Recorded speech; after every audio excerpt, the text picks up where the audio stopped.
minha sorte no domingo, quando chegou domingo, que eu fiz a saída do box para ir para o grid de partida, o meu carro deu uma falhadinha no retorno, bem pequenininha. E eu passei um rádio e falei, olha, deu uma falhadinha, eu acelerei, ele esperou, depois ele acelerou. E o pessoal da Ford, muito preocupado com alguma coisa errada, mandou entrar no box que eu ia sair no carro reserva, porque eles não queriam arriscar nenhum problema com o carro, com o meu carro. Aí foi a minha primeira sorte. Por quê? Eu montei no carro reserva, que era acertado pelo Nelson.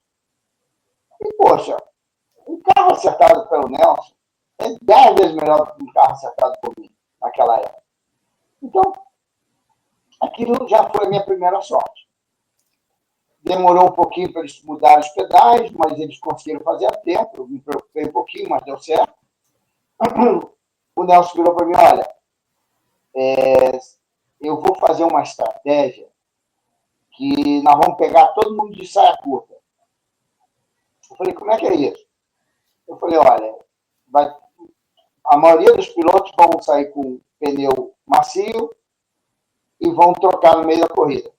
Eu vou sair com o pneu mais duro, não é muito mais duro, mas é um pouco mais duro. Vou dirigir que nem uma senhora na primeira fase da corrida. Quando as pessoas pararem, os pilotos pararem para trocar pneu, eu vou começar a acelerar. Não, se eu vou fazer isso, eu vou fazer que nem você. Essa foi a minha segunda sorte.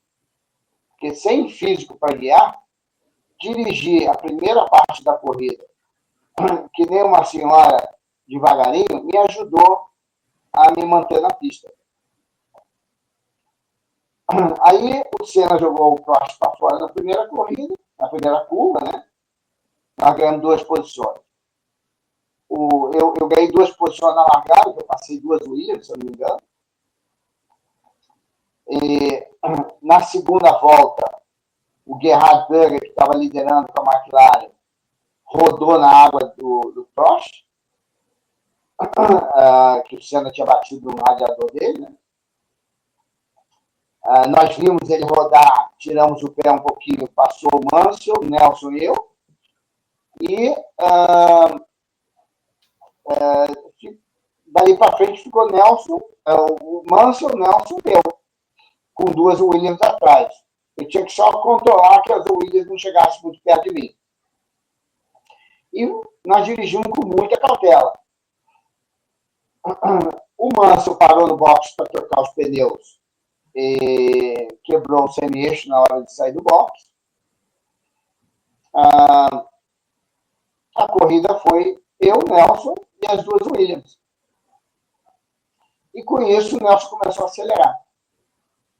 Quando o Nelson começou a acelerar, eu não consegui seguir o ritmo dele. E eu tentava e eu cheguei no meu limite físico. Eu comecei a respirar muito forte, eu comecei a errar as curvas, eu comecei a não ter muito controle entre o freio e o acelerador, como eu tinha antes, e eu comecei a me preocupar porque eu comecei a errar seriamente. E nisso veio, de uma hora para outra, o Salmo 23 na minha cabeça. Do nada. E quando aquele salmo veio, eu lembrei do salmo, 2 curvas depois, eu tive aquilo que todo maratonista, alguns maratonistas sentem, que dá força a eles a continuarem a maratona até o final, e aquela sensação veio em mim. Eu me restabeleci fisicamente, mentalmente, o meu fôlego veio, e eu fui até o final, no máximo da guiada possível, sem errar. Então, aquilo ali, para mim, está muito claro que a combinação de todas as coisas que aconteceram, que um pode dizer que é coincidência, para mim foram fatos para mostrar para mim a presença de Deus na minha vida. E eu cheguei até o final, e foi um final emocionante, porque nós chegamos primeiro e segundo, junto com o Nelson, que é que nem um irmão para mim, que foi quem me ajudou e me deu todas as instruções no começo do primeiro ano a seguir um rumo de automobilismo na Inglaterra. Me ensinou o caminho das pedras e falou para mim: Roberto, segue você, não me telefona, a não ser que você tenha algum problema muito sério de saúde. Porque senão você nunca vai achar o seu caminho. Eu te mostro o caminho das pedras, não, você precisa seguir eles. E tá com o Nelson, anos depois, numa situação que, sem palavras, eu pude agradecer a ele, mostrar para ele que valeu ele ter acreditado em mim, e ter essa oportunidade, numa época que a minha carreira praticamente estava no final, para mim foi uma bênção de Deus que veio na minha vida para que eu continuasse correndo.